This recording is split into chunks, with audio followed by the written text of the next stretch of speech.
opened June 30th, 1939. We've been here soon. It's going to be 80 years. My parents went to work for them in 1956. I am Miss Janie Traver's namesake. She died the week before I was born, so she asked my mom if it was a girl, would she name her after me. So this is how I got my name. I grew up here. My dad, like I said, went to work for them when he got out of service, somewhere around 1956. He started working for them, and as time went by, he bought it out in shares, him and my mom, to where they could actually own the bakery.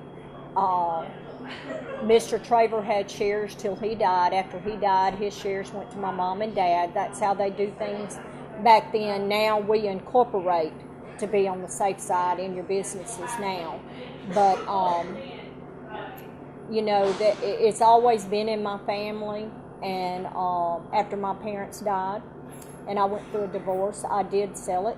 It was out of my family for 5 years, but was with some friends of mine. And I told her if she ever wanted to sell it back, I'd buy it back. So, as the good Lord's will, she called me up. And I was actually looking at another place to buy. And my phone rang. So I just felt like I had prayed real hard about this. And the good Lord was sending it to me because he needed it back in my family. So, you know, if it wasn't for him, him and my husband, I don't know if we would be here today, but it's just something I feel like was a godly experience in order to be able to get this back. Like, when you're growing up in it as a child, when you get rid of, sometimes you have to let things go to really appreciate them. And my dad, when he taught you how to work that 100%, and it was going to be his way. If it wasn't right, well, you were going to do it over. So I learned an extreme lot from him, and like I said, I prayed about it a long time. So when she rang my phone, I just felt like, well, you know, if the good Lord wants me to have it back, here's the opportunity. So it's happened, and I've been back since 1988. I can remember when I was a little girl that, you know, my dad always done his own cooking, and he didn't depend on a lot of other people. And one of my fondest memories is my mom would bring me by here before she'd take me to kindergarten.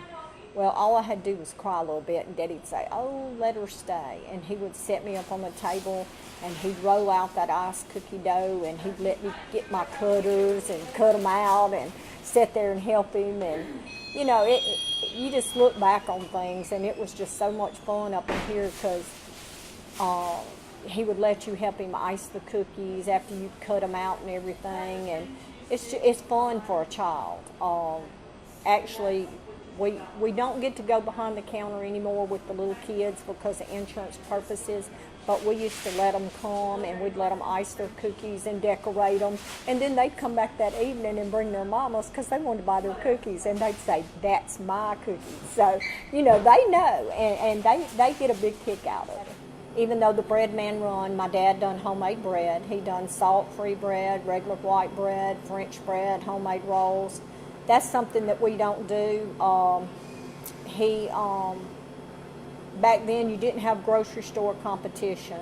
So when I come back, I basically, they done their pastries, they done pies, cakes, birthday cakes.